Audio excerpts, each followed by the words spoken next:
Ladies and gentlemen, the following segment of the podcast is presented exclusively by Hillsdale College. For over 175 years, four purposes have defined Hillsdale's mission: learning, character, faith, and freedom. Thank you for listening, and my sincere appreciation to our brothers and sisters at Hillsdale for their great sponsorship. He's here. He's here.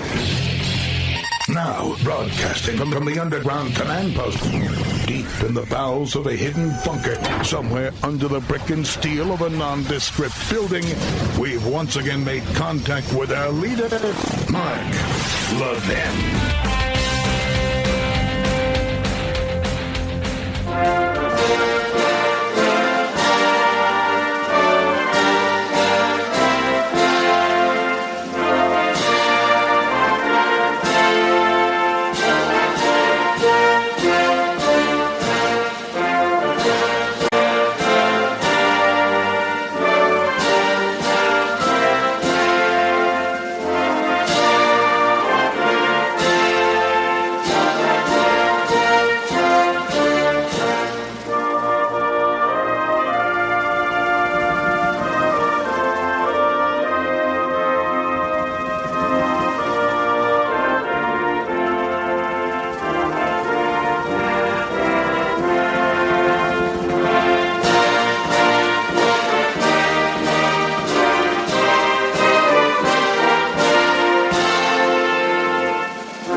Mark Levin. Our number is 877-381-3811, 877-381-3811. I hope you had a good weekend.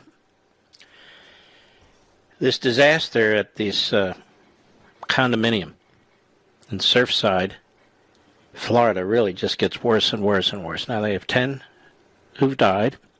They cannot identify them. That shows you how horrendous this is. 150 apparently are missing. And this happened on Thursday early in the morning. So we're heading into day 5. Every single emergency team that is competent in doing this thing, 8 of them in various cities in Florida, are on the scene. The top experts from Israel are on the scene. The top experts from Mexico are on the scene. So everything that can be humanly done is being done. And at least locally, I notice that the political parties have put politics aside. There's deep concern and worry by everybody, except the Washington Post. The Washington Post sees something like this, and they think they have an opportunity to attack a Republican. And this is what I mean about the media in this country, how they're not just contributing to the destruction of the unity of this nation and ripping at its fabric, but they're leading the way. They are hoping that Governor Ron DeSantis did something or didn't do something that they could exploit in order to attack him and lay the foundation to defeat him. And unfortunately, this is how the media in this country think. It's how Chuck Todd thinks, George Stephanopoulos, and almost all the rest of them. Now, what am I talking about? In the Daily Wire, Ryan Severda, Florida Democrats push back on false claims from media about Governor DeSantis' response to the building collapse. So here we are in the middle of this horrific tragedy, and what do the media do? What does the Washington Post do? They try to use it as an opportunity to advance their ideological agenda yet again. Leftist politicians and journalists spread false and misleading claims about Florida Republican Governor Ron DeSantis' response to the building collapse in Miami that were so outrageous that local Florida Democrats have strongly pushed back on their claims. Washington Post reporter Hannah Dreier, she's a disgrace, she's a shameless buffoon, was one of the main leftist actors who was spreading false information about DeSantis' response. In a tweet that gained significant traction online, Dreyer wrote, quote, FEMA was ready to deploy to the condo collapse almost immediately and included the crisis in its daily briefing, but didn't get permission from Governor DeSantis to get on the ground for a full day. Now, bottom-feeding, ambulance-chasing, putrid Marxist, far-left Representative Alexandria Ocasio-Cortez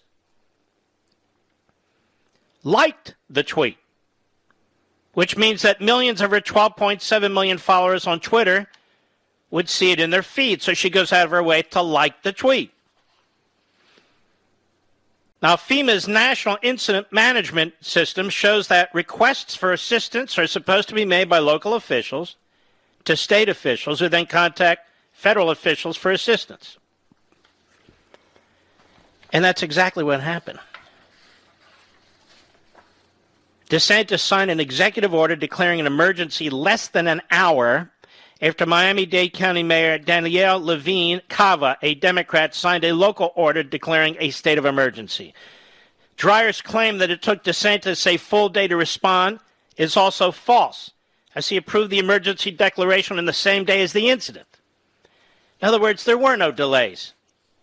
It happened efficiently, it happened seamlessly. On Sunday, when pressed by far-left NBC host Chuck Todd, also Democrat, over whether the state had provided all the support that she needed, the Democrat Mayor Cava said that the state of Florida, and I quote, has been here in force, and that we have not lacked for any support. I'm sure that dumb look on Chuck Todd's face remained dumb because he can't wipe it off. So we have the D.C. media suggesting that DeSantis failed to provide resources to Surfside. And even the basis for the question by Todd was all again intended for exploitation. Jared Moskowitz, a Democrat politician who recently served as Florida's Director of Emergency Management, slammed the Washington Post reporter Dreyer, writing on Twitter, FEMA's mantra is locally executed, state-managed, and federally supported. As the former director in Florida who voted for Biden, this tweet below, meaning hers, is 100% malarkey.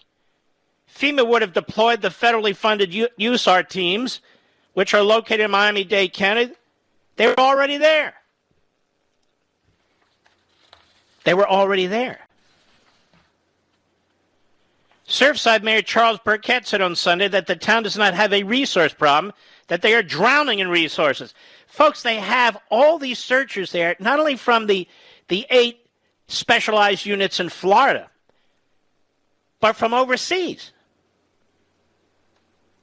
The problem is, a lot of these people aren't going to make it.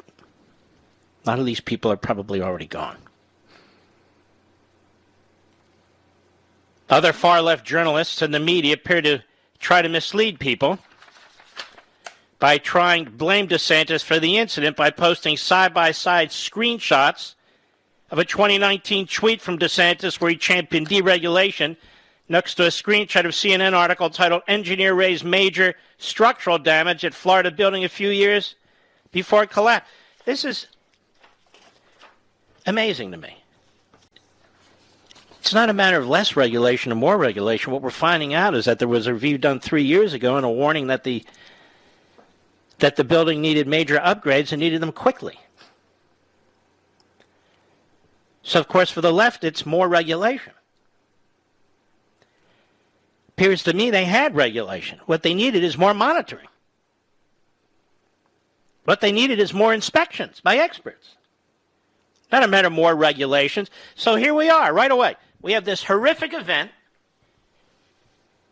And now one building does remind a lot of people of 9/11, of those buildings collapsing. I'm not talking about terrorism. I'm talking about when you look at that building, it's holy crap, here we are again.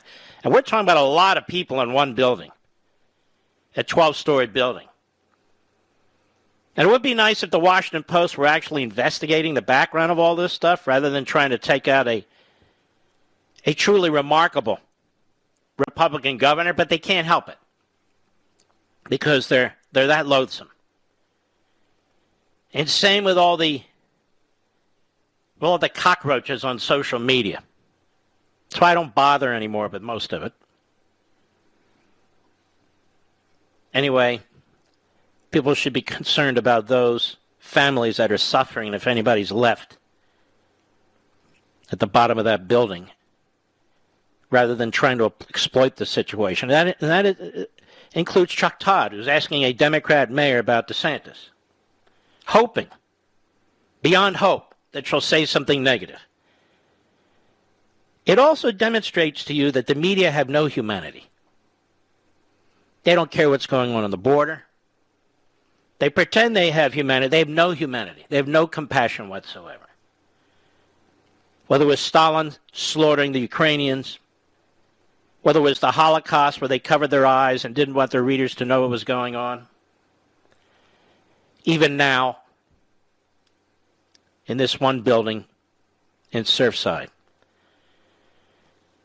Now, I want to thank many of you in this audience, who really stepped up and donated to the Chabad synagogue there that was assisting and is assisting morning, noon, and night on the ground. I'm always so proud of this audience. I really am. You're a blessing. You're an absolute blessing. And I want to thank you very much. I'll be right back. Mark Levin.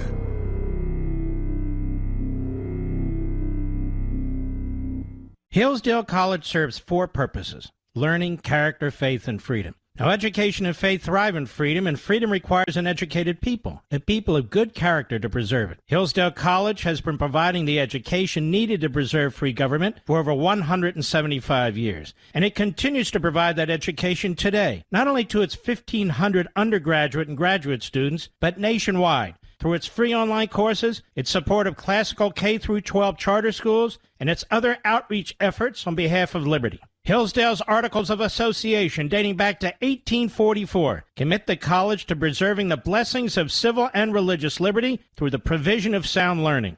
This learning includes the Constitution. It includes the laws of nature and nature's God, as described in the Declaration of Independence. It includes America's great heritage and liberty that too often today is falsely derided and denied. Hillsdale's motto is pursuing truth and defending liberty since 1844. And it'll continue to fight to live up to that motto, come what may. Learn more. Go to levinforhillsdale.com. That's Levin for Hillsdale.com.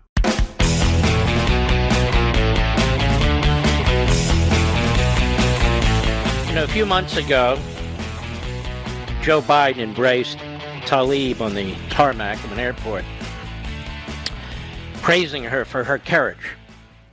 Her courage in doing what? Well, I'll cut to the chase. Her anti-Semitism, her anti-Americanism, her contempt for the state of Israel. Because that's what she stands for. And on top of that, she's clearly a Marxist. And Joe Biden wanted her to know how smart she was. Even called her out in a public event. That's Joe Biden. His press secretary is prepared, Jen Psaki, for a question that was obviously going to come around the conduct of Gwen Berry. Gwen Berry, who won the bronze in Olympic trial, who turned her back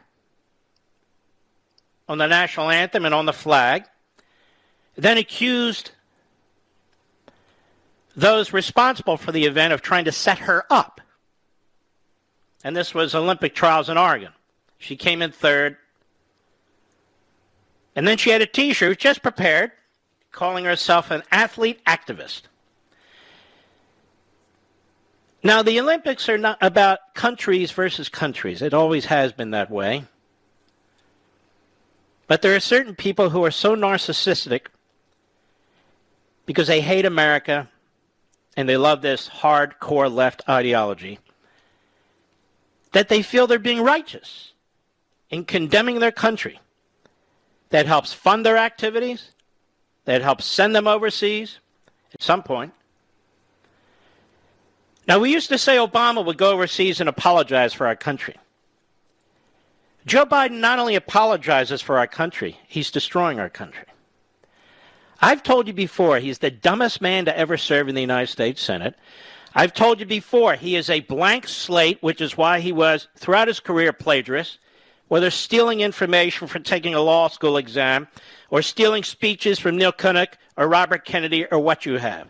Now he has stolen the ideology of Bernie Sanders, who has stolen it from Marx. And so he trashes our country at every turn. Do you know why Latinos are kind of leaning against, he says, getting vaccinated? They're afraid of being deported. Now, I don't know about you, but there's a lot of Latinos in this country who are American citizens who aren't afraid about being deported. So that's another racist slur. Then he talks about black people remembering Tuskegee, which had to do with syphilis, as another reason blacks aren't taking or using vaccines as much as possible. And then white people, of course, because they're white supremacists, and that's their problem. This is a sick man. I'm not even talking about his incapacitation. This is a hateful, sick man who will do anything for power and to hold on to power. People don't understand this. So he has embraced the most radical, hateful, racist ideas on the political spectrum today. So here's what Psaki had to say after Peter Doocy asked Psaki about where the president stands on this Gwen Berry. Cut 14, go. This weekend, Gwen Berry, who hopes to represent the United States as an Olympian on the hammer throwing events, won a bronze medal at the trials, and then she turned her back on the flag while the anthem played. Does President Biden think that is appropriate behavior for someone who hopes to represent Team USA? Well, Peter, I haven't spoken to the president specifically about this. Okay, so she's a liar. Of course she has. They anticipated this. Go ahead. But I know he's incredibly proud to be an American and has great respect for the anthem and all that it represents. I don't know that in the least. Look at what he's done. Go ahead. For our men and women serving in uniform all around. Who he's undermining as I speak. Go ahead. He would also say, of course, that part of that pride in our country means recognizing there are moments where we are, as a country, haven't lived up to our highest ideals. Why don't you tell us about the moments where we have? Why don't you tell us about the moments where we have? A lot of us have family members, and a lot of you listening, who have served in the military.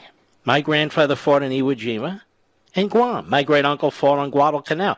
Why don't you remind people about stuff like that? Why don't you remind people about the Civil War, where there were over 700,000 casualties? Why don't you remind them about the Vietnam War and the Korean War? Why don't you remind them about that?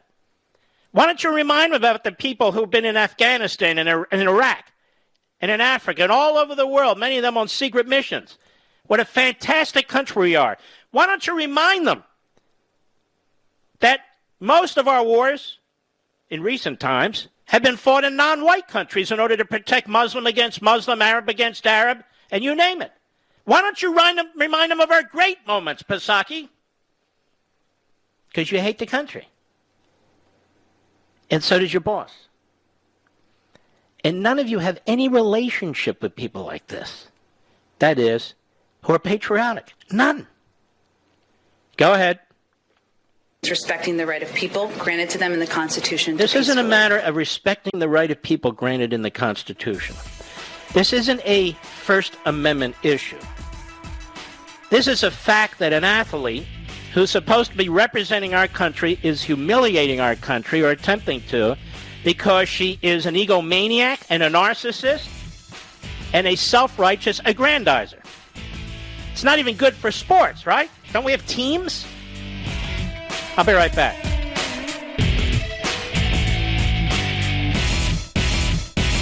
Hillsdale College serves 4 purposes: learning, character, faith, and freedom. Now, education and faith thrive in freedom, and freedom requires an educated people, a people of good character to preserve it. Hillsdale College has been providing the education needed to preserve free government for over 175 years, and it continues to provide that education today, not only to its 1,500 undergraduate and graduate students, but nationwide, through its free online courses, its support of classical K-12 charter schools, and its other outreach efforts on behalf of liberty. Hillsdale's Articles of Association, dating back to 1844, commit the college to preserving the blessings of civil and religious liberty through the provision of sound learning.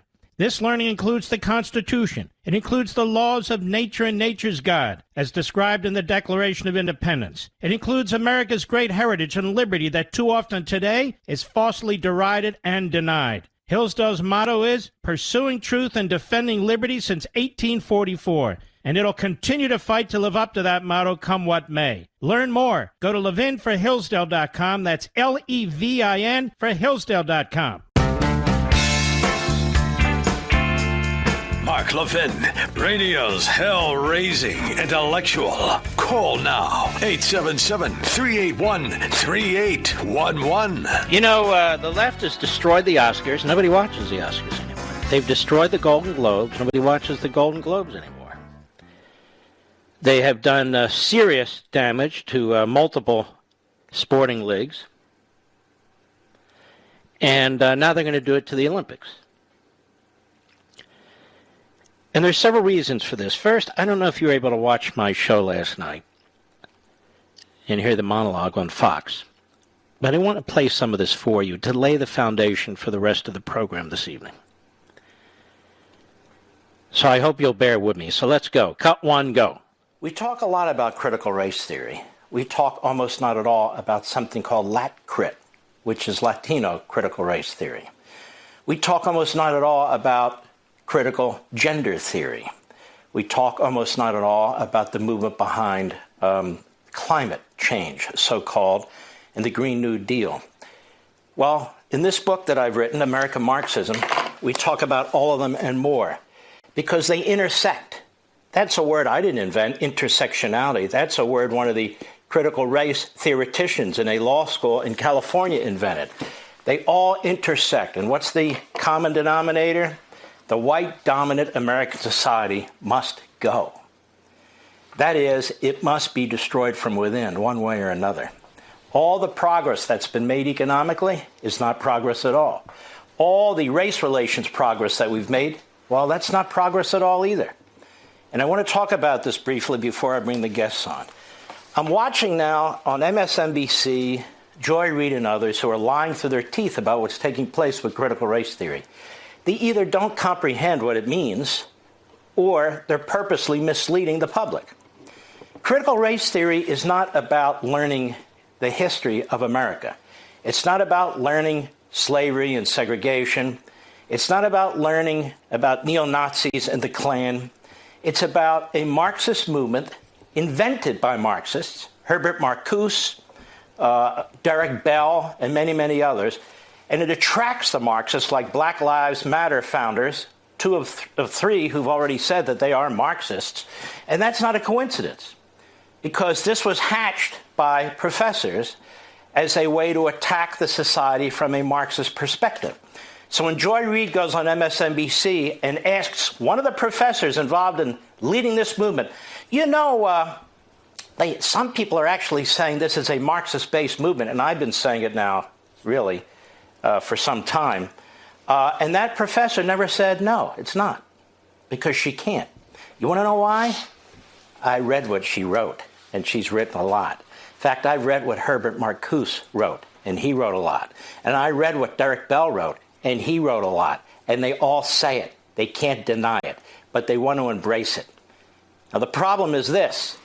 This ideology, again, isn't about teaching history. It's about teaching lies. It's about teaching racism. It was considered a kook fringe movement in the 1960s and 70s. Now, the United States military is promoting it. Now, every federal department and agency is promoting it, thanks to Joe Biden. Now, almost every school district is promoting it, thanks to these administrators and school board members, and, of course, the National Education Association and the American Federation of Teachers. And we're going to continue to talk about this on this program, and I hope you will pre-order a copy of American Marxism because it lays it out, but it lays out more than that. Have you ever heard of LatCrit? L-A-T/CRIT? This is a Latino/Chicano movement that pulls in the critical theory and critical race theory ideas. And what's the bottom line with this? The bottom line is, Americans, you're the interlopers. You're the illegal aliens. In fact, the entire existence of the United States of America is a result of imperialism and colonialism by white Protestant Europeans who came into this continent and imposed their will and created this country. That the real natives, indigenous peoples of this area are south of the border. And so they have every right to come to this country. They're not illegal aliens. You're an illegal alien. And so they do not accept or recognize the sovereignty of the United States because there is no United States. There is no United States. Now, this is also being taught in our colleges and universities in addition to critical race theory. And that's what they mean by intersectionality. So we have all these victims, all the oppressed by the existing civil society that's doing all the oppressing. And so everybody has a chip on their shoulder. Everybody has a reason to want to overthrow and overturn the existing society. And so that's the notion that there are two Americas, North America, South America, and they argue even there's really one America. And the indigenous peoples, of course, are the people who are coming into this country, not the people who are in the country. And by the way, as a footnote, that's an interesting argument from these radical Marxists, because when it comes to the Middle East, they forgot about who the indigenous people are. They're the Jewish people. Well, they've only been there 4,000 years, you see, but apparently they live on occupied territory. All right, but that's not all. So you have critical race theory, you have lack crit. What else do you have? You have what I call critical gender theory. Now, what's that? Well, that's why Facebook says there's 58 varieties of genderism and things you do with your gender. Okay. There's not this binary thing where we call a male and a female. A male has this and a female has that. No. And why is that part of this so-called spawned Marxist movement out of Marxism? Many of its leaders and many of its scholars, how do I know it? I've read it. It's in the book. They believe that this whole idea of a man and a woman and biological genitalia, that's been imposed by a social contract early on in the history of this country by the same people who were enslaved blacks, the same people who took over territories that belonged to Latinos and Chicanos. And these people are trying to impose their morals and their religious beliefs on society. And who are they to do that? Who the hell are they to do that? And so this movement, particularly the trans movement, as they call it, I suppose, that rejects it. And so you have Facebook pushing 58 different varieties and others pushing 4 different varieties. And now when you get on an airline, you can say male, female, other, whatever that means. And you can see this being pushed by the Department of Education. Again, it's being pushed in our schools. Transgenderism. If somebody is transgendering and they're of proper age, nobody cares. Nobody said don't do whatever. People may have their opinion if you're going to make it public. It doesn't belong in elementary schools. One of the entities that's pushing it among students is the United Nations, as you'll see again in American Marxism, the book. And they have a whole teaching plan that's being used now. Have you checked about this transgenderism movement? Not that people are transgender, a movement. Have you checked it in your elementary schools lately? Many of you may not know this, but it's there, and it's not getting the attention that it deserves. Critical race theory, lack crit, transgenderism, what else? The war on capitalism. You can't be a good Marxist without attacking capitalism. And I spent some time on that on last night's Life, Liberty, and Levin, which I won't do now. But I want to follow up on this earlier point with you that you just heard. There's a professor by the name of Richard Landis at Boston University. He wrote a book in 2011, Heaven on Earth. And I mention this in my American Marxism book. And I point out that he explains, among other things, the emotional, intellectual, religious, and spiritual drive of millennials. He calls them millennialists. And I'm pointing all this out because you're seeing with Gwen Berry, the hammer thrower, and so forth, this self-righteousness of people who've contributed almost nothing to this country. They take from the country. They benefit from the country, and yet they always claim victimhood. Now he says the millennialists have a passion for justice. They think they know good and evil well. And when they look at humanity, many see not a wide and nuanced spectrum of people, but a few saints and a vast sea of sinners, some redeemable and most not. They're quite clear on who will suffer punishment and who will gain reward at the final revelation. And when they believe the moment has come, they do not believe in compromise. They anticipate the absolute eradication of evil, that is corruption, violence, oppression, and the wondrous bliss of the just kingdom for the good. For millennialists, the gray world of the mixed body of believers and unbelievers is an illusion in which the bad guys are only first for the time being. It must pass away. Then the last, the meek, the humble, the powerless will become first. And then I point out this makes Marxism a uniquely alluring ideology in that Marx wraps his ideology in the language of the underdog and the oppressed and calls for the eradication of the status quo, for it is said to be corrupt through and through. Now Landis goes on.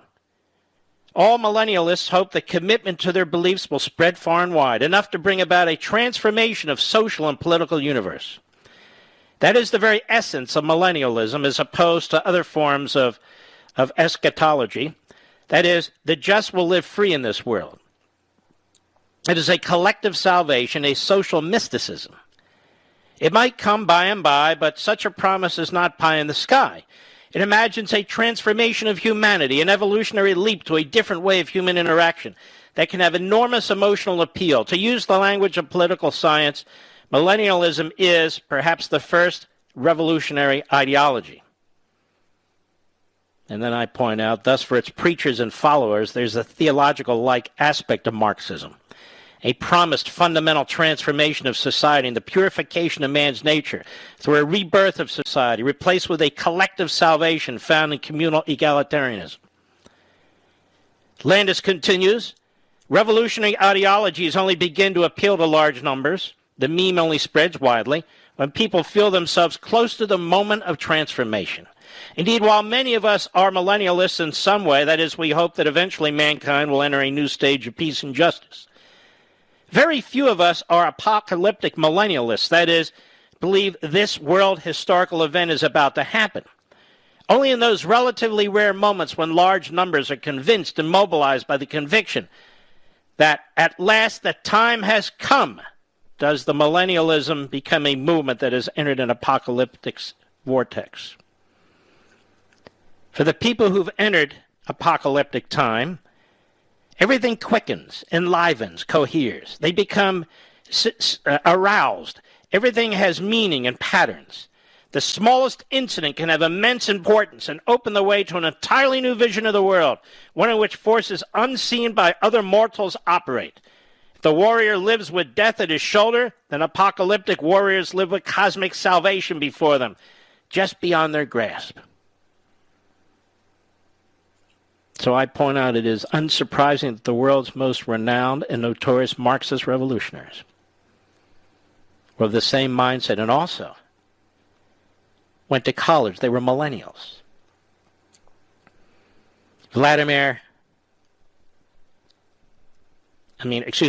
Lenin. His biography includes that he was born in a well-educated family, excelled at school, and went on to study law. At university, he was exposed to radical thinking. His views were influenced by the execution of his elder brother, a member of the revolutionary group.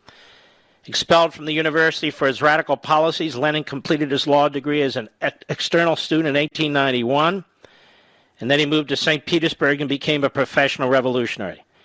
Although Mao was born in a peasant family, his biography explains that he trained as a teacher and he traveled to Beijing, where he worked in the university library. It's during this time he began to read Marxist literature. In 1921, he became a founding member of the Chinese Communist Party. Cambodia's Pol Pot came from a relatively prosperous family. His biography states that he was educated in a series of French-speaking schools. In 1949, he won a scholarship to study in Paris, where he became involved in communist politics. And I could go on. I can go on about Castro. Another one. Fairly well-to-do family. His father owned a farm. He went to law school. Hugo Chavez, decently well-to-do, was in the military, overthrew the government. It's not a perfect model, but it is an overwhelmingly accurate model. And so we swing back to this massive uprising of the proletariat. There is no massive uprising of the proletariat. There's a relative handful of individuals. Perhaps they can convince 10%, 20%, 30% of the population. And they have to impose their will. And you can see now the millennial list or the millennial. You can see Gwen Berry. You can see so many in sports. LeBron James. And they're not alone. AOC, etc., etc. The self-righteousness, the narcissism. They can succeed on their own. They can become enormously famous, enormously wealthy. But that does not feed the self-righteousness and the narcissism. It's never enough. It's not enough. It's not enough. I'll be right back. Mark Levin.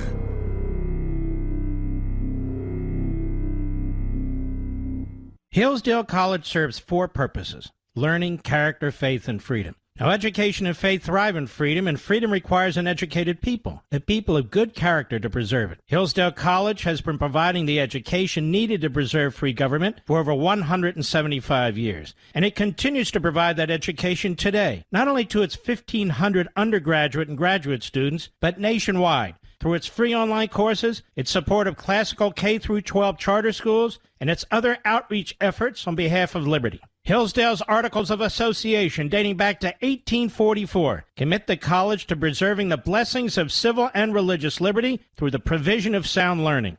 This learning includes the Constitution. It includes the laws of nature and nature's God, as described in the Declaration of Independence. It includes America's great heritage and liberty that too often today is falsely derided and denied. Hillsdale's motto is pursuing truth and defending liberty since 1844. And it'll continue to fight to live up to that motto, come what may. Learn more. Go to levinforhillsdale.com. That's Levin for Hillsdale.com.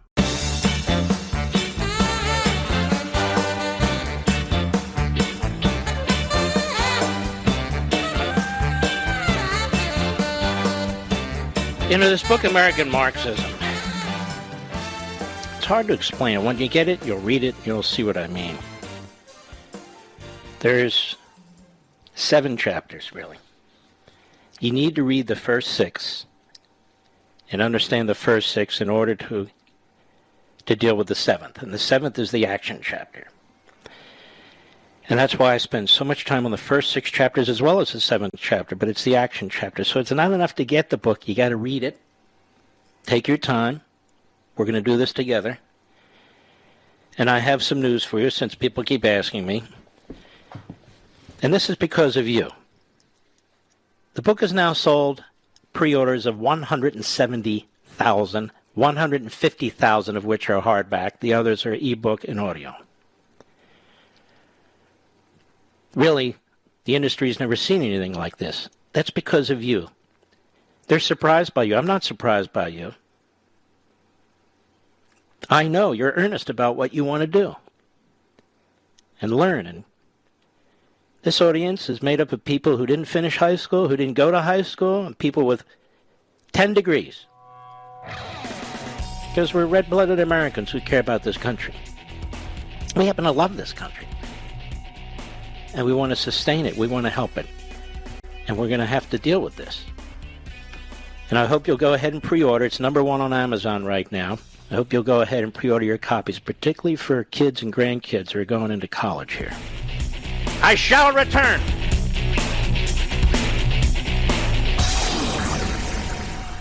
He's here. He's here.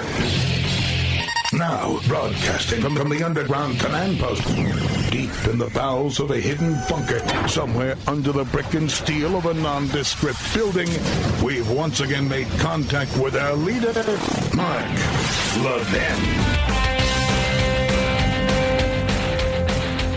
Hello, America. Mark Levin here. Our number, 877-381-3811, 877-381-3811. One of the very important issues that President Trump ran on for re-election was law and order.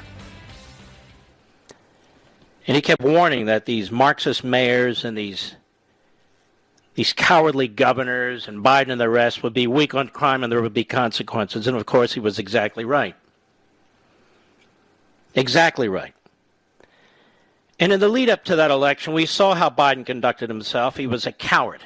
It meant more to him to get elected than it did to stand up to the violent perpetrators in his own party or the surrogates of his own party. And as a result, we have massive human carnage going on. Now, Jen Psaki's unaffected. Nancy Pelosi's unaffected. Chuck Schumer's unaffected. Is unaffected. Kamala Harris is unaffected. Joe Biden's unaffected. But there's a lot of people who are affected. We have a murder spree going on in this country. And you think about it, I know what you're thinking. We have a murder spree going on, mostly in these Democrat cities, run by Democrats and the Democrat Party, where there were an enormous number of votes for Joe Biden. How does it make sense? Through lies and propaganda and the phony media. And so what's happening? The media are now participating in a propaganda campaign by Biden and the Democrats to blame Republicans for the rising crime. Not to defund the cops movement, not to slash the cops budget movement, not to expose the cops to frivolous lawsuits movement, not to take limited immunity away from the cops movement. The Republicans are responsible. And you know how they came up with this cockamamie argument? We had this massive multi-trillion-dollar bill that would have poured hundreds of billions more into the coffers of the Democrat Party and their base. And these damnable Republicans would not support it. And in that bill, we had support for these cities and states, and they could have used that money, to strengthen their police forces. So it's the Republicans' fault. Follow that, Mr. Producer?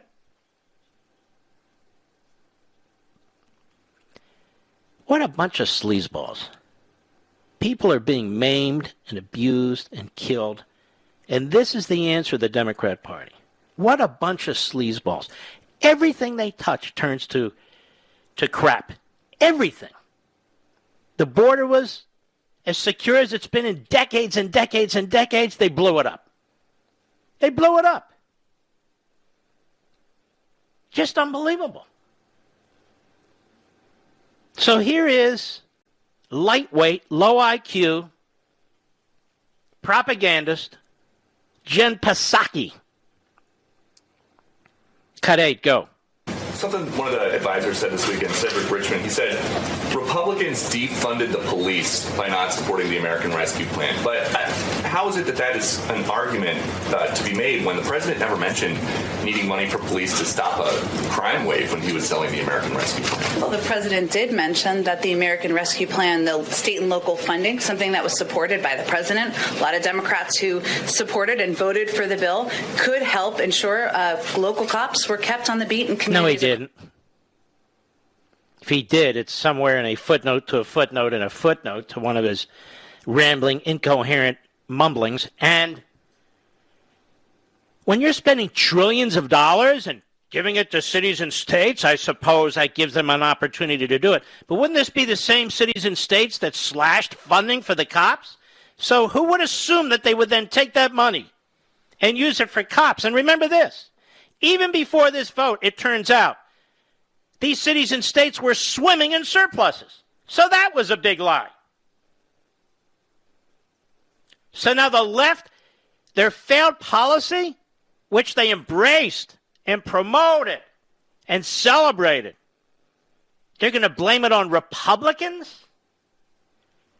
And this is the problem.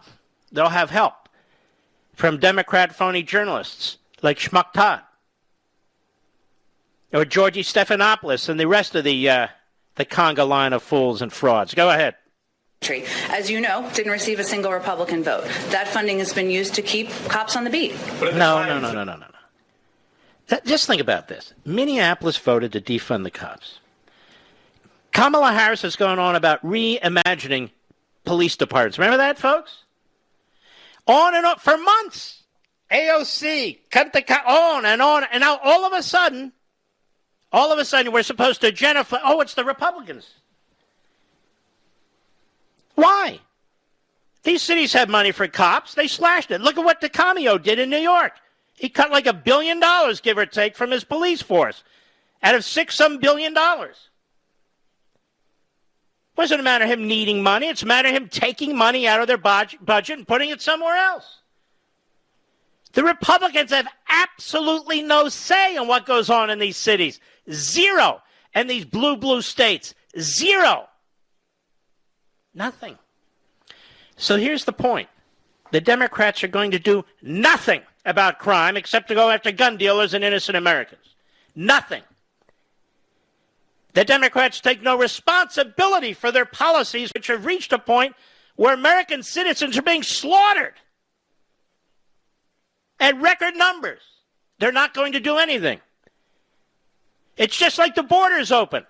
Other than this poor guy, Henry, what's his name? Cuellar, who represents the part of the border in Texas, you don't hear Democrats concerned about what's coming over the border, drugs, cartels, weapons, MS-13, the poor kids and what's going on there. Kamala Harris purposely doesn't go there. Media says fine. Where's Chuck Todd? When was the last time Chuck Todd went to any of these facilities? Never. When's the last time Chuck Todd went into any of these cities in Chicago? Never. How about any of the cities in New York? He could take Joe Biden's Amtrak and go. Never. Ever. And these are news people. Go ahead. These local police departments might have a pandemic-related budget shortfall, not we need to keep cops on the beat because there's a crime wave. I think that any local department would argue that keeping cops on the beat to keep communities safe when they had to, because of budget shortfalls, fire police is something They didn't have budget shortfalls. They made budget shortfalls. That's why the phrase defund the police. They had the money. It was defund the police or slash the police budgets. Remember, folks? Reimagine policing, all of it. It wasn't, we don't have enough funds for the cops. The Republicans won't give us enough money. And also remember, President Trump was begging these states to call in and ask him for the National Guard, begging them. It wasn't a matter that not having enough personnel or resources. They didn't want the resources, and their policies are resulting in police retiring early, quitting, smaller and smaller groups of rookies and so forth. It's not a Republican thing.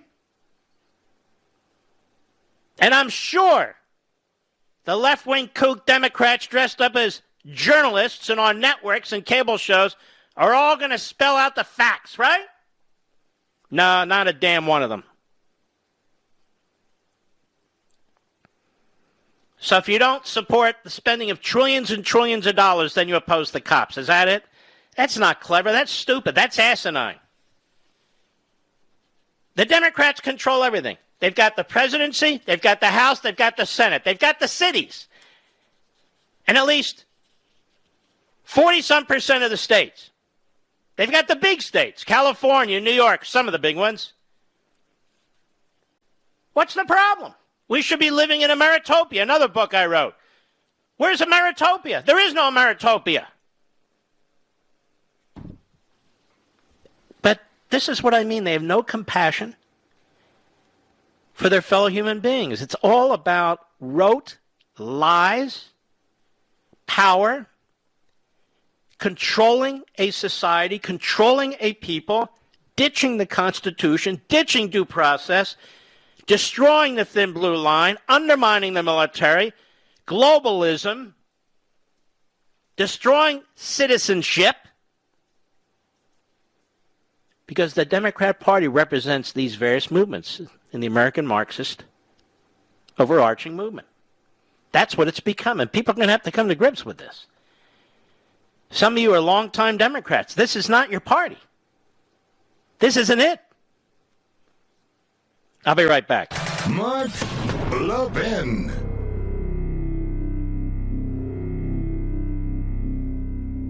Over 2,000 of you, my listeners, made the switch from overpriced wireless carriers to Pure Talk over the past few months. We want the rest of you to join us and to see what we're talking about. If you're with AT&T and Verizon or T-Mobile, your family could save over $800 a year just by switching to Pure Talk. You get great coverage, you can keep your phone and your number, and you'll save a fortune. Pure Talk is the top-rated wireless company by Consumer Affairs, with the absolute best consumer service team based right here in America. Does that sound good? Well, it gets better. Right now, get unlimited talk, text, and 6 gigs of data, just $30 a month. And if you go over on data, they don't charge you for it. They don't care. Go to puretalkusa.com and enter promo code Levin Podcast. Again, puretalkusa.com, promo code Levin, Levin Podcast. And when you do, you'll save 50% off your first month. That's puretalkusa.com, promo code Levin Podcast. Pure Talk USA, simply smarter wireless.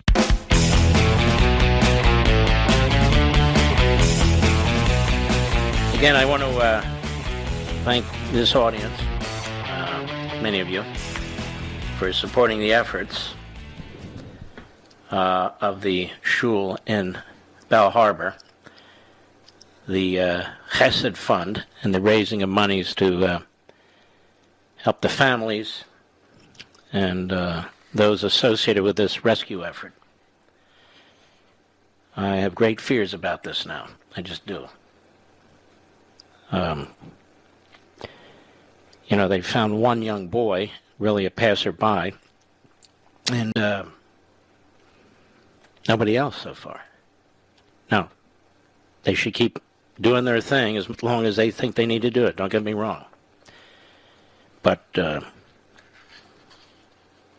what a horrific situation. Horrific. It's pretty amazing to me, too. We have all this talk about infrastructure, bridges falling and tunnels collapsing. I'm not hearing a lot of bridges falling and tunnels collapsing and so forth. But the whole idea of infrastructure used to be to prevent that. And so for the American Marxist, you use infrastructure to advance your cause. When you fail, like how you've unleashed criminals and killers in our cities,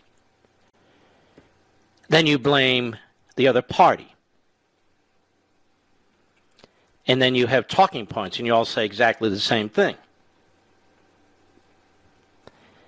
When the consequences of what's going on the southern border become apparent, the amount of drugs, the amount of criminality that's been now unleashed on the American people, they will blame Donald Trump.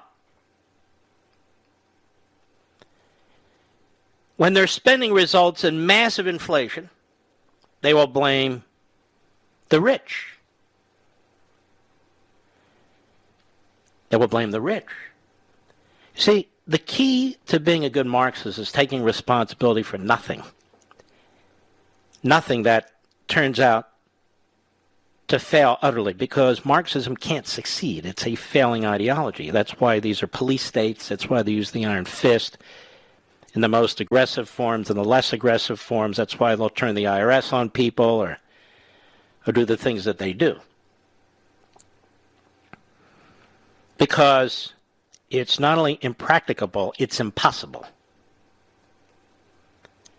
And it's all predictable. When you massively increase spending and massively increase taxes, you create economic dislocation and impoverishment. That is where we're headed. When you refuse to enforce federal immigration law and undermine the brave men and women who are trying to secure the border, the result is likely over 2 million people pouring into the country. Over 2 million people. That's about the size of the city of Philadelphia. And we don't know who most of them are. But they can't all be, angels or people ready to join the Red Cross. We know that for a fact. So even if a small percentage are violent or drug pushers or MS or whatever it is, that's a lot of people. And so the Democrat Party just keeps wanting you to follow shiny objects or to create misdirection, and that's what they do. Meanwhile, they'll take credit for a vaccine they had nothing to do with, an economy that was starting to grow. They started to take credit for that. They have massively expanded the welfare state, so people get paid as much or more not to work than to work. They're creating a very bad psychology, particularly among younger people in this country. The Democrat Party is a poison in our body politic. It's a poison in our culture.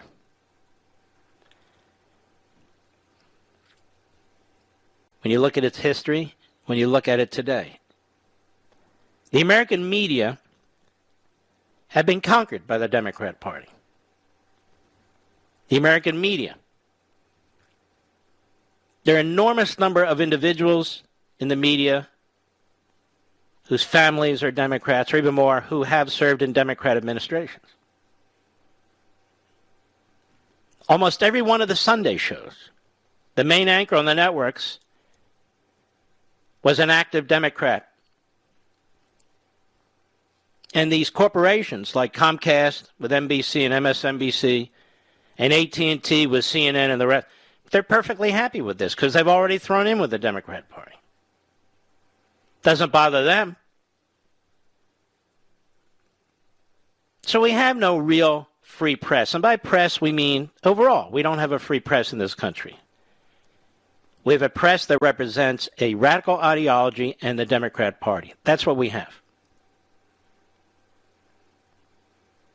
And we have big tech, which is used to try and censure and crush and squelch anybody who has an independent thought that doesn't go along with the hard left or the Democrat Party.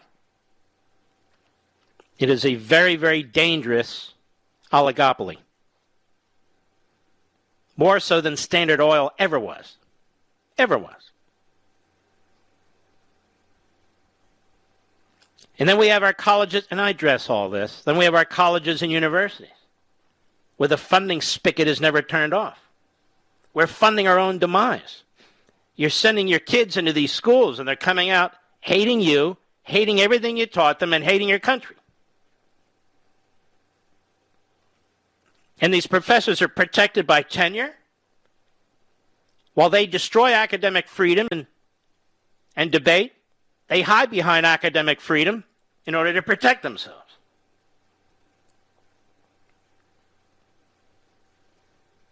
Where do you think most of these Olympiads come from? They come from our universities and colleges. Down for the struggle. And yet the funding goes along. The confiscatory tuition rates go along. The Marxists, who are tenured, goes along. And we're treated as suckers, because that's how we act. What can we do? What can we do? Well, there's a lot we can do. I'll be right back.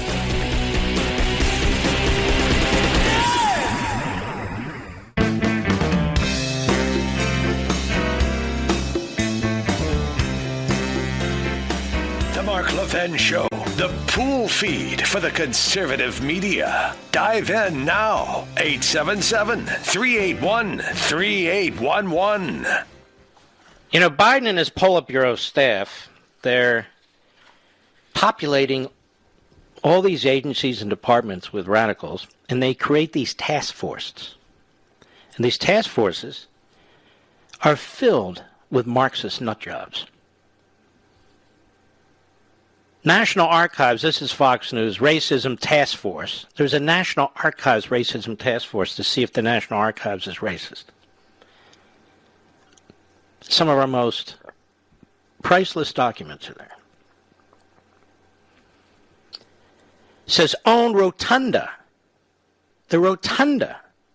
The physical architecture and structure is an example of structural racism. And they knocked the Founding Fathers. You know, I have some incredibly valuable things that I was actually thinking of donating to the National Archives because I figured it's pretty bureaucratic and straightforward. That'll never happen. That's not happening. The National Archives Task Force on Racism claimed a little-notice report to the U.S.'s top librarian that the archives own Rotunda, which houses the Declaration of Independence, and we've been there, the U.S. Constitution and the Bill of Rights, as an example of structural racism. Ladies and gentlemen, it's a half circle. What does that have to do with racism? And that the Founding Fathers and other white, historically impactful Americans are portrayed too positively. Yes, you must tear the country apart. And no better place than the National Archives, ladies and gentlemen. The report was completed in April, released this month, but has so far flown under the media radar. The task force claims that structural racism unequivocally impacts how National Archives and Records Administration employees interact with each other, customers, and the historic records themselves. Some examples of structural racism were provided in the summary of the report, including legacy descriptions that use racial slurs and harmful language to describe BIPOC communities. What does that mean? Black, Indigenous, and other people of color, it says here, which includes actual racial slurs alongside terms such as elderly, handicapped, and illegal alien. It's not the job of the archives to edit old documents. They are what they are. That's the whole point. Additionally, the report categorized... You know what? You know what would be interesting? If we would take our Bill of Rights and then see exactly the same time in history what was going on in the rest of the world. And you would see how advanced this country was even at its founding. Advanced. Additionally, the report categorized the National Archives Rotunda as another example of structural racism, as it lauds wealthy white men in the nation's founding while marginalizing black, indigenous, and people of color, women, and other communities. Those white men, boy, I'll tell you what. Now, I'm going to say something about white men. White men, not to the exclusion of black men or brown men or yellow men or albino men or interracial men, white men. The vast majority of the men and women, the vast majority of the men fighting in World War II were white. White. Now, what are we to make of this? What are we to make of this? What does that mean? Is that good? Is that bad? What does that mean? We hear about this group of soldiers over here in their race, and this group of soldiers over here in their race, and this group of soldiers. The vast majority of men who fought in World War II were white. That is a fact. Now, what are we to make of that? Is that good? Is that bad? Is that relevant? Can you even say it? It's true.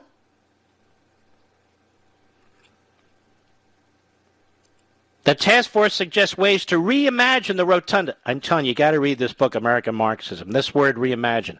I told you about this already. It comes from this Marxist professor. Her name is Anyon, A-N-Y-O-N, and she was the one that kept pushing reimagine the economy. Reimagine this, reimagine that. And so you hear it everywhere now. This is why I want people to read this. I want people to understand what's going on, where it's coming from. The task force suggests ways to reimagine the Rotunda. They did a great job at reimagining the police, didn't they? Oh, yeah. Including staging dance or performance art in the space that invites dialogue about the ways the United States has mythologized the founding era. You know what I almost said something I would regret. Not because I'm on the radio, I just know I would regret it. The report also called for trigger warnings to be put in place with historic content to forewarn audiences of content that may cause intense physiological and psychological symptoms. Providing an advisory notice to users gives us an opportunity to mitigate harm and contextualize the records, the report reads. So they picked every hate American Marxist buffoon to sit on this task force. creates a space to share with the public our ultimate goals for reparative description. Yeah, by the way, they come up with these new phrases. Excuse me? No. Reparative description. Oh, reparative description. Demonstrate our commitment to the process and address any barriers that we may face in achieving these goals. The size and scope of the catalog and the ever-evolving knowledge we gain regarding what is harmful. Task Force report also calls for a change to language on ourdocuments.gov, a website on America. Every fascist, Marxist, totalitarian regime is doing what these clowns want to do. Every damn one of them. Every damn one of them. Propaganda, changing words, destroying the existing civil society. It's leaching into every aspect of this society. Did you ever think it would happen at the National Archives? What's happening with the Biden administration, it's seek and destroy. Every corner of the bureaucracy, every corner of education, every corner of the economy, every corner of immigration. Seek and destroy. Joe Biden may go down as the worst president in American history. Because it's going to take an extremely strong president after Biden to put Humpty Dumpty back together again. Particularly in the face of a hate America media, a hate America academia, and more foot soldiers in the movement that are graduating from colleges and universities are listening to morons in sports and in media. The task force report also calls for a change in the language. Ourdocuments.gov features transcripts and historical context of 100 milestone documents of American history, but often uses adulatory adulation and excessive language to document the historical contributions of white, wealthy men, the report reads, before taking aim specifically at Thomas Jefferson. For example, a search of Thomas Jefferson in ourdocuments.gov brings up 24 results. He's described in this simple lesson plan as visionary, who took vigorous action to strengthen the will of the nation to expand westward. The plan does not mention that his policy of westward expansion forced Native Americans off their ancestral land, encouraged ongoing colonial violence, and laid the groundwork for further atrocities like the Trail of Tears. He had nothing to do with the Trail of Tears. But look how this goes. This is the place that houses the Declaration of Independence, Jefferson's brainchild. You see, they're trying to destroy the National Archives. That's all it is. They're not trying to get history straight or anything of the sort. You come in there, oh, I feel triggered. I can't. Then why are you there? Well, whatever. It's either that or the bakery down the street where I'm trying to force the guy to bake a cake. They're out to destroy. This is a Marxist/fascistic mindset. That's exactly what it is. This is American Marxism. That's why I will not back off from that title. Period. Even when I come under this crushing attack, I don't care. We're going to call it what it is. I'll tell you why I think this is appealing with all the pre-orders right now, American Marxism. It really is the first modern-day book that really lays it out. That really lays it out. That doesn't pull any punches. On the other hand, it's not a shoot from the hip. It's a scholarly book. And then after the first 6 chapters, you get to the final chapter where there's a very significant discussion about what steps we should take or we might want to take. And that's also intended to help, may I use the word trigger? Trigger some ideas that you may have or you may be participating in. This is ground zero right here behind this microphone and with you, each and every one of you listening. I want you to think about something. This word American Marxism. We've now coined this phrase. Who would have said anything like this before? They would have been scared to death. Other hosts on TV and rest scared to death. So you and I, we have to take the lead on this. I think that's why this book tonight is #1 on Amazon.com. And I want to tell retailers something quickly, too. Retailers, small and large, franchise independent, if you treat this audience with respect, if you don't hide this book in the back, if you put it out front where it belongs, not just the Obama books and the left-wing books and all the rest of it, white fragility and so forth, if you treat this book with respect, you treat the audience with respect, I'm going to talk about you too in a very positive way. Because you'll deserve to be talked about in a very positive way. But when this book is released on July 13th, given the pre-orders, it should be at the front of every bookstore. It should be at the front of every bookstore in every airport. We've had a lot of problems with bookstores and airports. They stick them in the back, but you can't get enough left-wing books on the front.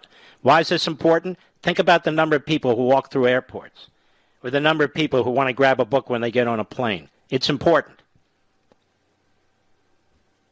We're not going to put up with censorship here. I'm not. The more people who get this in their hands and the more people who read this, the greater the possibility we will succeed in clawing our way back. Because right now we're losing. It's quite obvious. But that doesn't mean we give up. Doesn't mean we won't be resolute. Just means we have our work cut out for us. I'll be right back. Mark Levin.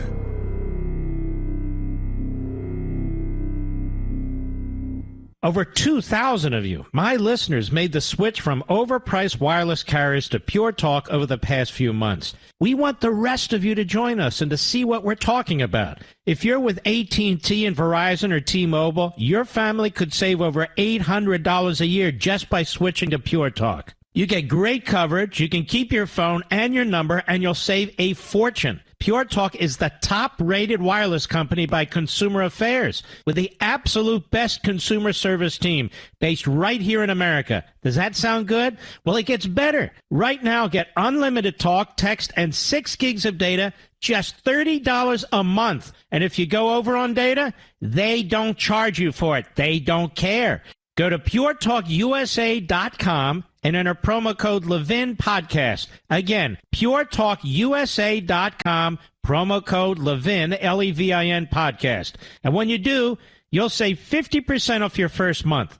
That's puretalkusa.com, promo code Levin Podcast. Pure Talk USA, simply smarter wireless.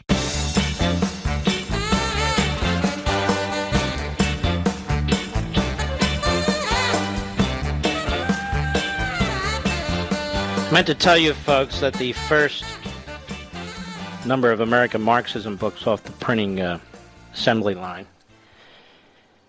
are being shipped out to, and have been, to certain members of Congress, to individuals in the media, including Fox, including talk radio, be followed up by another wave, certain columnists, certain think tanks. Not nearly enough yet, because we don't have enough. So we'll see how that is. We'll see how that's dealt with. And I would encourage people who get it, rather than rip off, why don't you talk about it, so we can get people all involved here. It's not about me. It's not about you. It's about the subject matter. It's about the substance. It's about the country. It's about our families and our kids and our grandkids. That's the hope. So that's why it's being distributed. And it'll give people time to actually take a look at it before it's released. It's going to be released in, July 13th. So that process has already begun, just so you know. We're going to have a couple of exciting announcements for you very, very shortly, too. So stay tuned. Just to circle back from earlier in the program, if, in fact, the U.S. Olympic Committee not just tolerates, but defends, as Joe Biden's spokesidiot did today, anti-American symbolism and comments from people who are supposed to represent this country in the Olympics, I will not be watching the Olympics. Just one time, I'm shutting it off. I'm shutting off. They've destroyed the Oscars. Nobody cares about the Oscars anymore. They've destroyed the Golden Globes. Nobody cares about the Golden Globes anymore. They came within an inch of destroying National Basketball Association and National Football. But the fools backed off a little bit. If they had kept it up, they would have destroyed them. So, if they want to destroy the Olympics, then keep it up.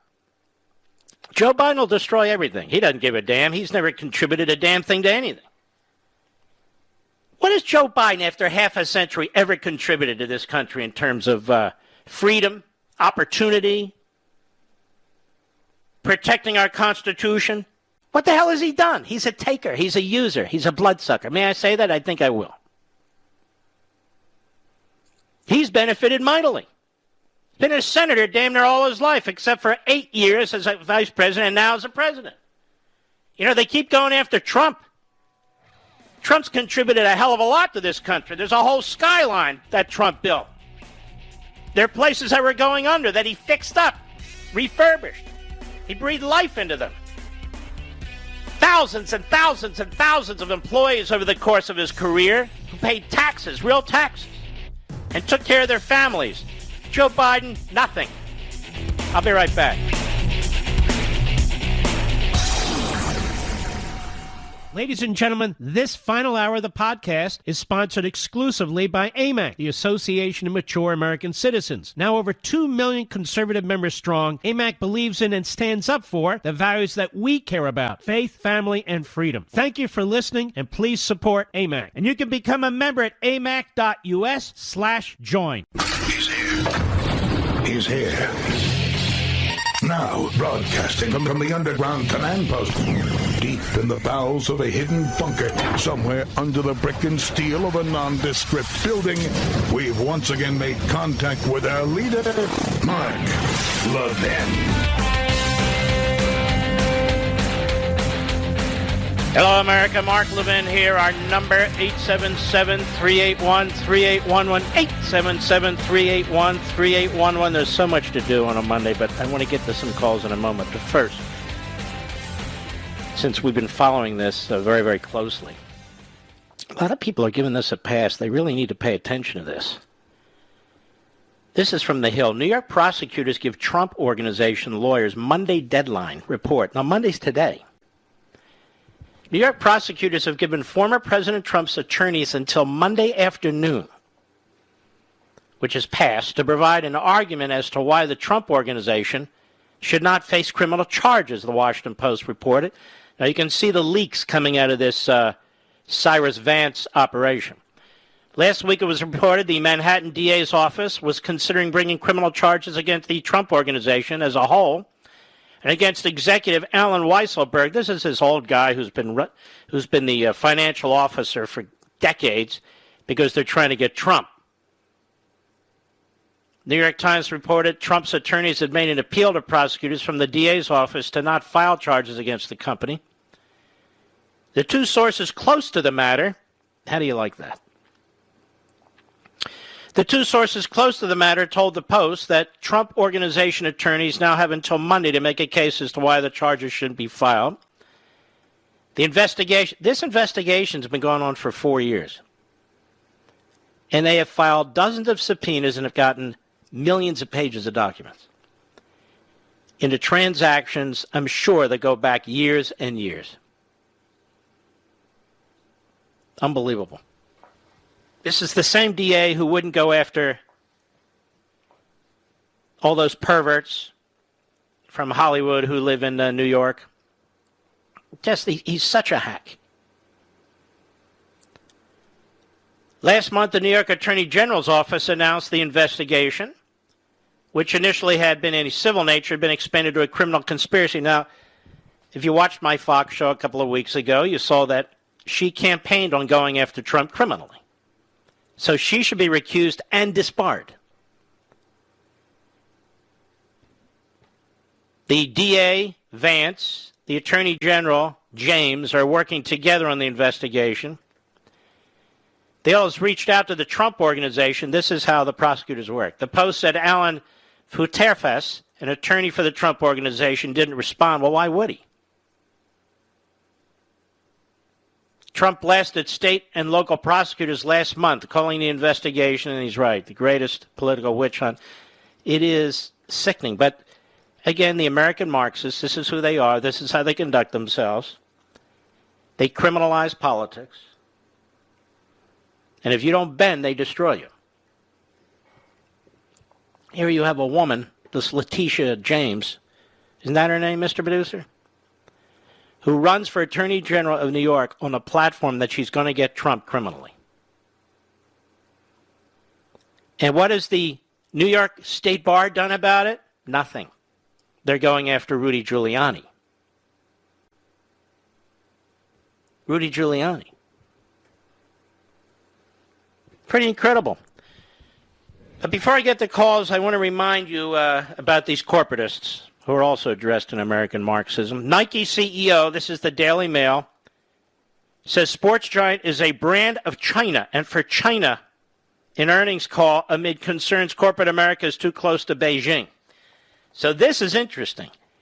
So the CEO of Nike, John Donahue, has basically said, hey, we're a Chinese company. We're a brand of China and for China. We're basically a Chinese company. We know we started in America. We're headquartered in America. All these clowns in the professional and collegiate sports, they wear our stuff. We know we've snookered the American people over and over again. But look, we're really a Chinese Communist Party. We don't care what they're doing to the Uyghurs. We don't care about what they're doing to Christians. We don't care what they're doing to Tibetans. They can slaughter and rape and sterilize and abort all they want. Thank goodness for the Daily Mail. This has become a real newspaper. CEO of Nike said the company is a brand of China during a recent earnings call defending the company's position in that country. The comments come months after sportswear apparel company was embroiled in controversy over alleged human rights abuses in the country. This week, CEO John Donahue conducted his quarterly earnings report for the company. He asked about the company's plan in China by an analyst. We've been in China over 40 years, still invested significant time and energy in China in the early days, and today we're the largest sport brand there, and we're a brand of China and for China. We'll continue our long-term investment in China. During the earnings call, it was revealed that Q4 revenue in that country rose 9% on a currency-neutral basis. Additionally, the company saw double-digit growth in the country for the 7th consecutive year. So these corporatists, it doesn't matter if you're a genocidal regime. You know, people have often said to me, Mark, how is it that the Third Reich, you had these companies that just kept going along, pumping out products, doing their thing, working for the Nazis? Well, look at this. Who's Nike working for? Who's Nike working for? Despite the growth, sales in the Greater China area actually failed to hit Wall Street expectations this past year. And it goes on. I don't have any Nike products that I'm aware of unless they have some brand in front of that I'm not aware of. But I don't buy Nike anymore. My family doesn't buy Nike anymore. And the UK's Conservative Party Human Rights Commission report said that tens of thousands of Uyghur Muslims have been transported to factories across the country to work.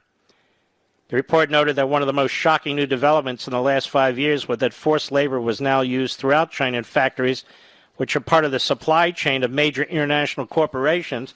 Yeah. While they're here in America going on about Georgia legislature and the founders, these people are funding the genocidal communist regime.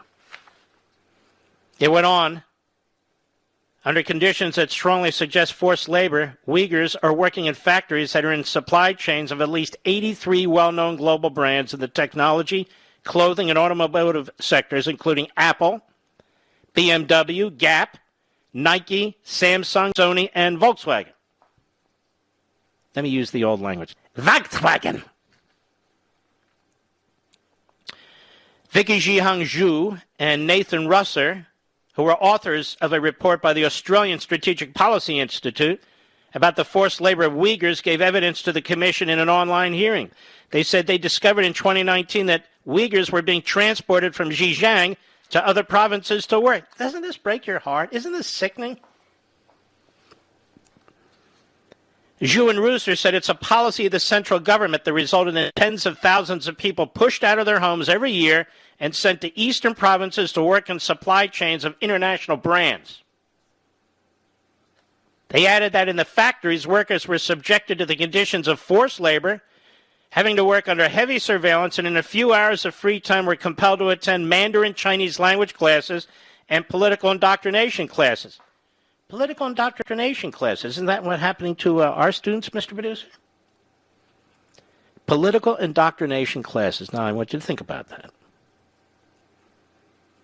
What do you think critical race theory is? What do you think these tenured Marxist professors are doing? What do you think big tech's up to? See, big tech gets along very well with the communist Chinese. Nike, Apple, they get along great with the communist Chinese. Gap.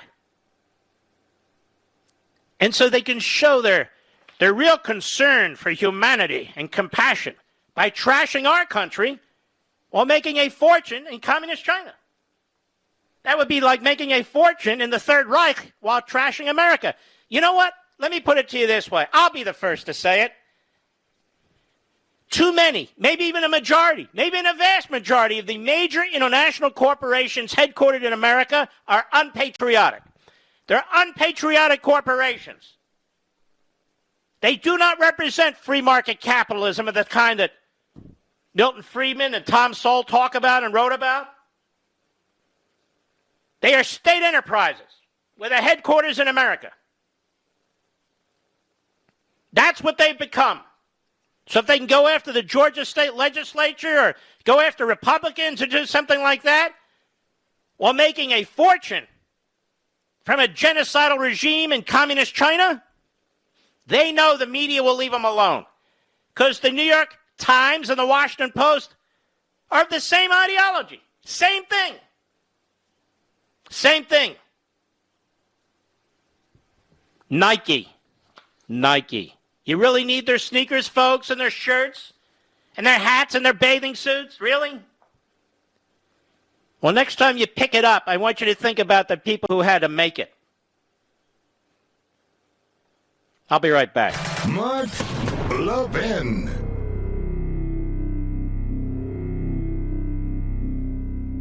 AMAC, the Association of Mature American Citizens, is one of the fastest growing organizations in America, now over 2 million conservative members strong, and I'm one of them. AMAC believes in and stands up for the values that we constitutional conservatives care about. More than talk, AMAC fights. A full-time presence in Washington, AMAC pushes back against reckless spending, disasters like Medicare for All, and the expanding reach of the federal government. And beyond advocacy, joining AMAC gives you access to a wealth of benefits and discounts, including special member-only rates on car insurance, travel discounts, cell phone plans, and a hell of a lot more. And if that's not enough, you'll get AMAC's bi-monthly magazine, full of insightful articles on issues that matter to most of us, we conservatives. As I said, I'm an AMAC member, and you should be too. Join today at amac.us. That's AMAC.us. Stop supporting the liberal agenda that the other 50-plus organization has been pushing for. Join AMAC instead. AMAC.us.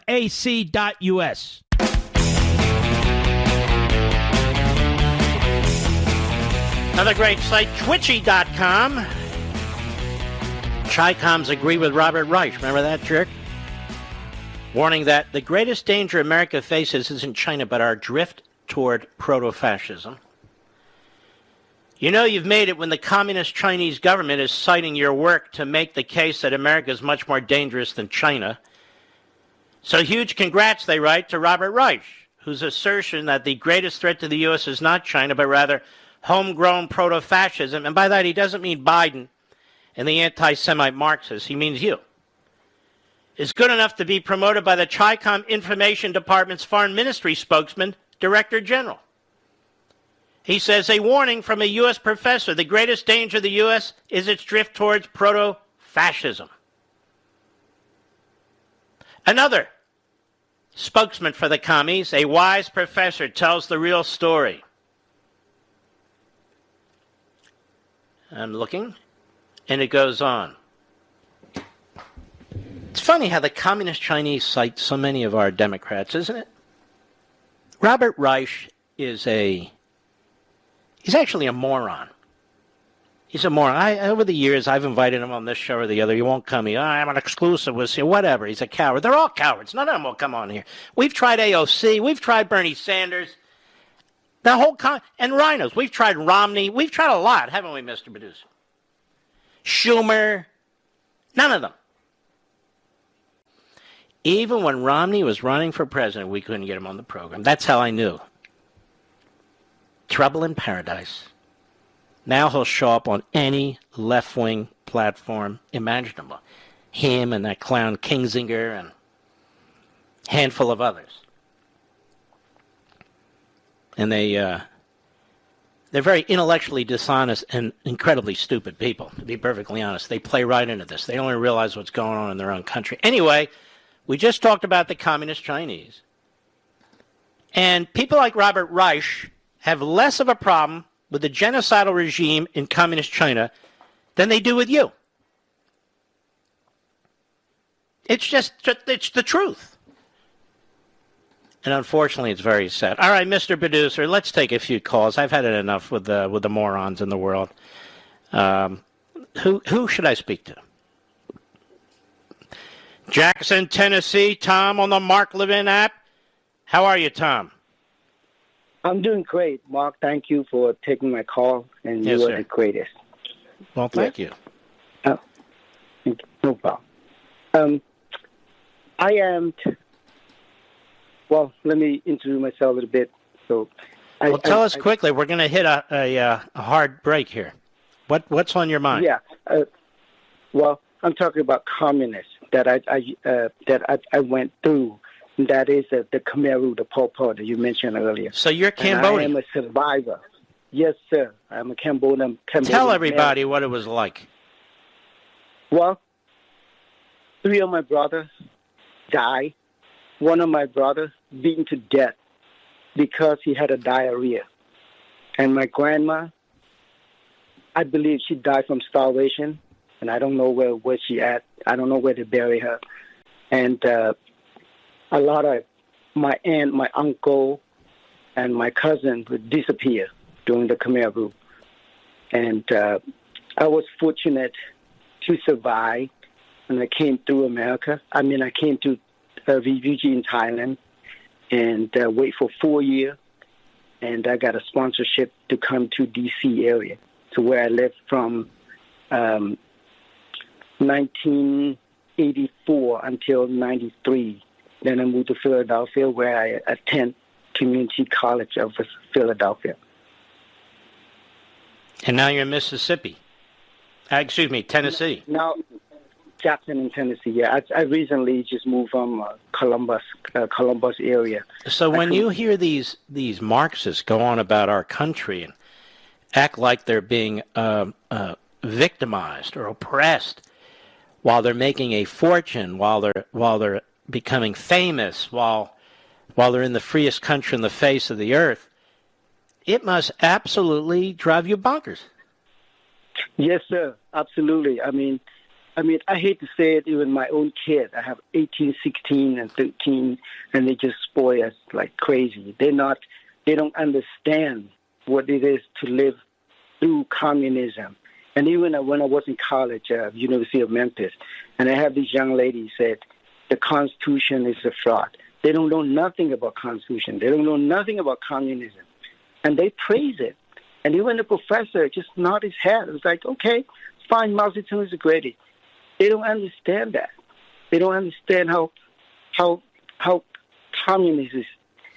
If they were shown films of the killing fields in Cambodia, the black and white films taken by the government, if they were shown films of what Mao did to his people, or what Stalin did to his people, if they were shown films and really taught real history, then that might have an impact. But right now, our children are being indoctrinated to hate America and to embrace this police state Marxist ideology. That's exactly what's going on.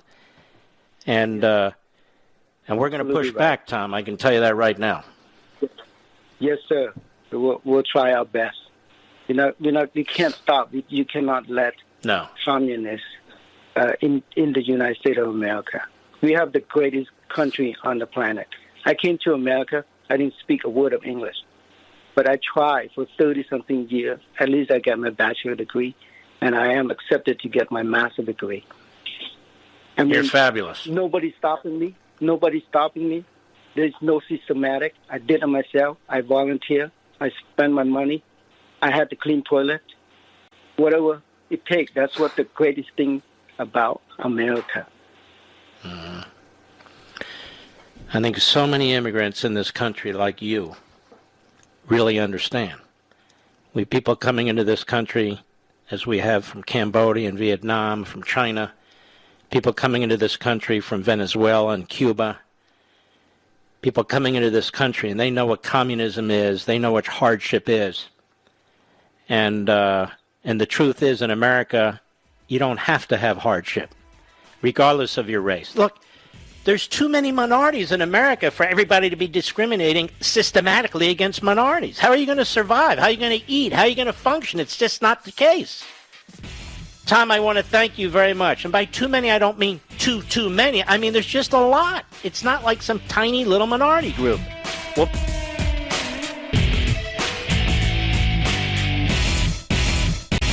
AMAC, the Association of Mature American Citizens, is one of the fastest growing organizations in America, now over 2 million conservative members strong, and I'm one of them. AMAC believes in and stands up for the values that we constitutional conservatives care about. More than talk, AMAC fights. A full-time presence in Washington, AMAC pushes back against reckless spending, disasters like Medicare for All, and the expanding reach of the federal government. And beyond advocacy, joining AMAC gives you access to a wealth of benefits and discounts, including special member-only rates on car insurance, travel discounts, cell phone plans, and a hell of a lot more. And if that's not enough, you'll get AMAC's bi-monthly magazine, full of insightful articles on issues that matter to most of us, we conservatives. As I said, I'm an AMAC member, and you should be too. Join today at amac.us. That's AMAC.us.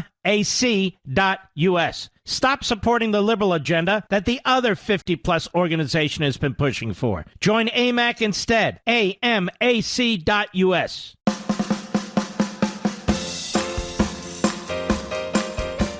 You can call us now at 877-381-3811. And the Liberal contact number is 877-381-3811. Here we go. Let's take some calls, shall we? Yes, I think I shall.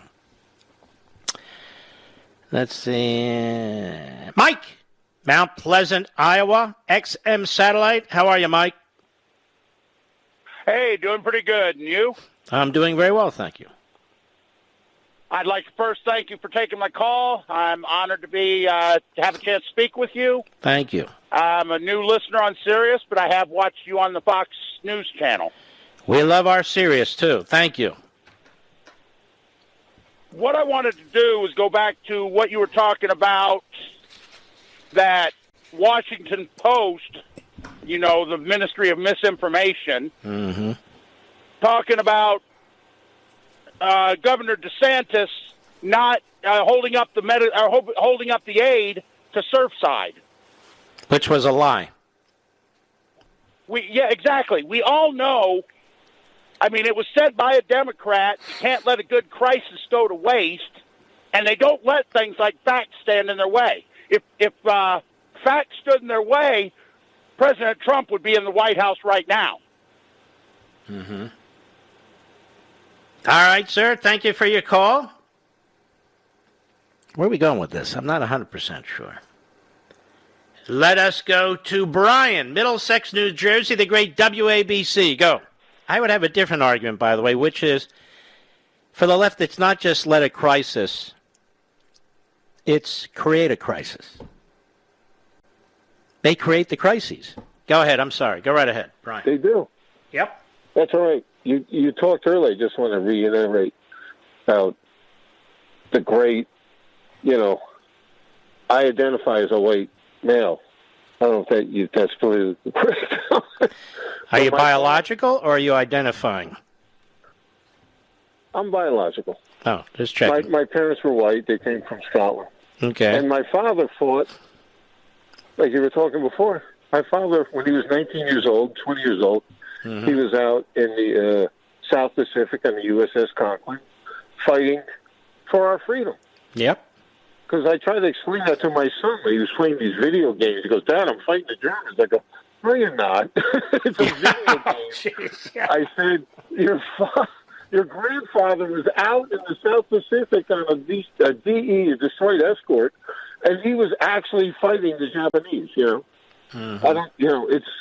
I feel like now if you even talk about what happened in the past, now you're racist. Yeah, well, we're going to talk about it no matter what. And they want to learn history on the left, then we need to teach history.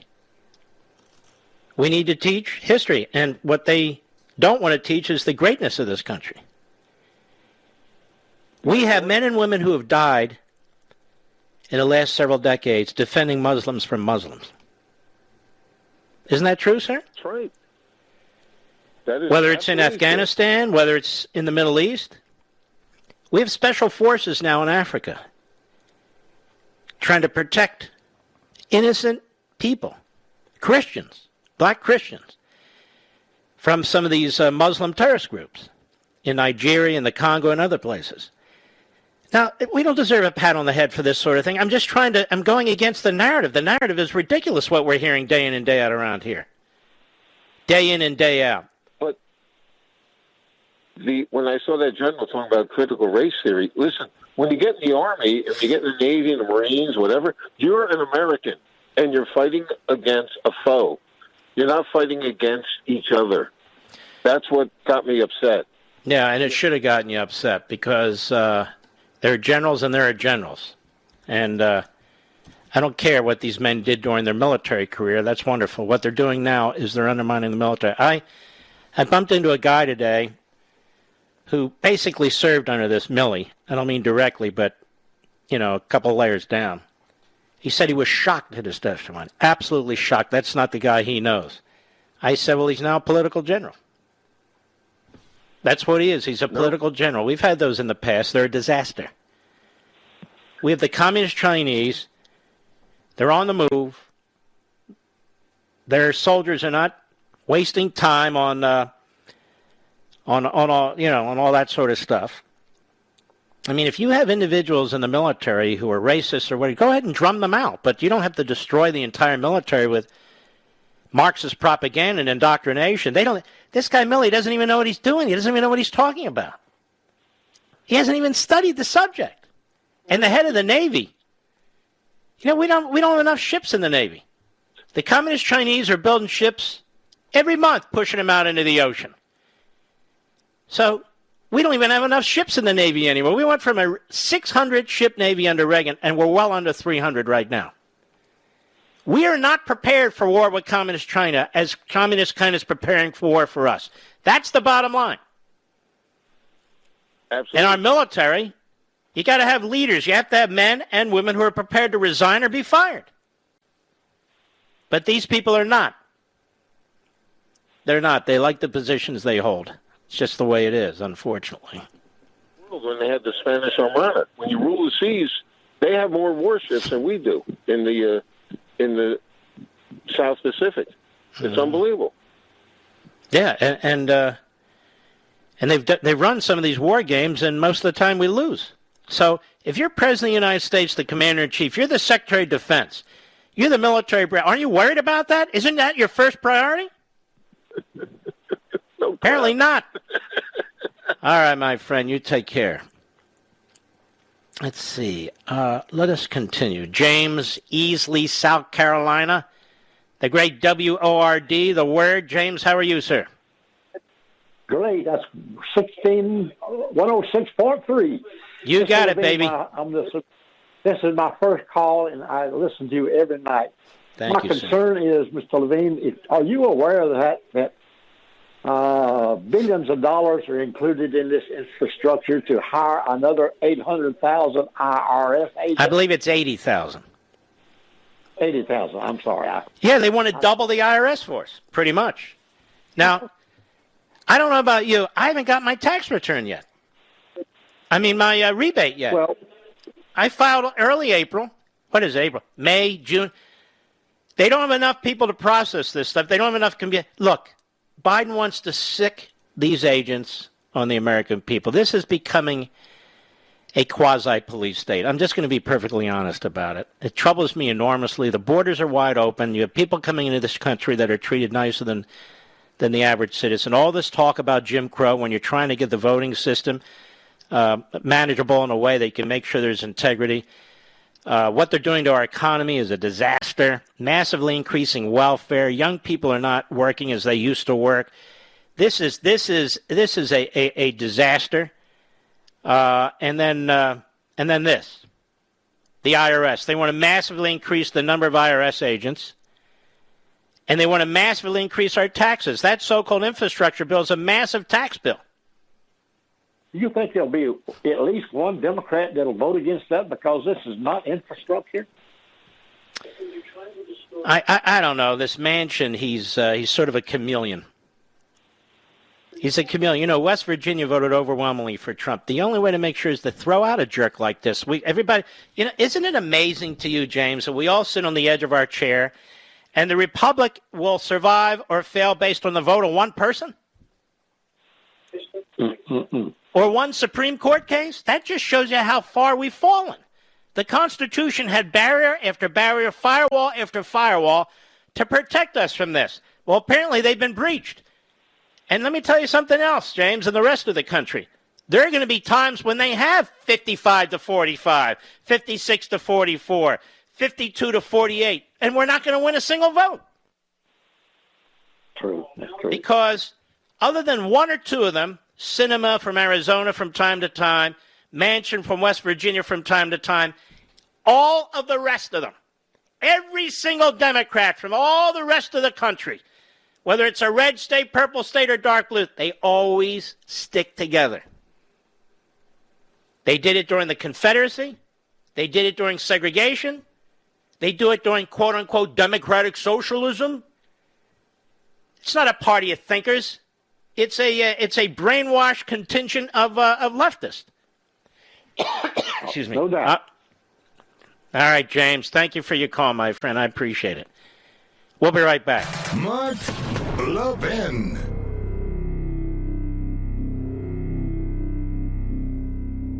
AMAC, the Association of Mature American Citizens, is one of the fastest growing organizations in America. Now over 2 million conservative members strong, and I'm one of them. AMAC believes in and stands up for the values that we constitutional conservatives care about. More than talk, AMAC fights. A full-time presence in Washington, AMAC pushes back against reckless spending, disasters like Medicare for All, and the expanding reach of the federal government. And beyond advocacy, joining AMAC gives you access to a wealth of benefits and discounts, including special member-only rates on car insurance, travel discounts, cell phone plans, and a hell of a lot more. And if that's not enough, you'll get AMAC's bi-monthly magazine, full of insightful articles on issues that matter to most of us, we conservatives. As I said, I'm an AMAC member, and you should be too. Join today at amac.us. That's AMAC.us. Stop supporting the liberal agenda that the other 50-plus organization has been pushing for. Join AMAC instead. AMAC.us.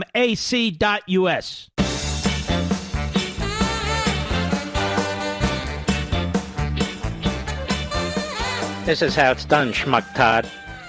Breaking news over at Right Scoop. Trump's lawyer states Manhattan DA will not charge Trump Organization. Here's more from Politico.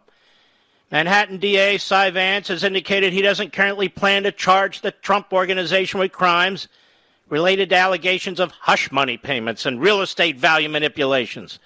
According to a personal lawyer for Donald Trump, Ronald Fischetti, a New York attorney who represents the former president, said on Monday in a meeting last week, he asked Vance's team for details on charges they were considering.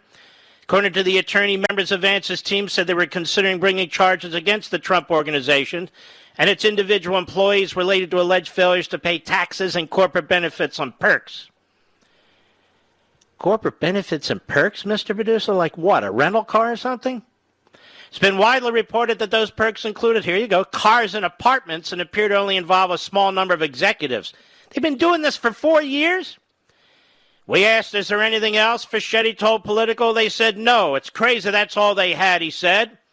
When asked if the meeting touched on allegations made by Trump's former fraudulent lawyer, Michael Cohen, and by adult film star director Stormy Daniels, he said nothing, not a word on that.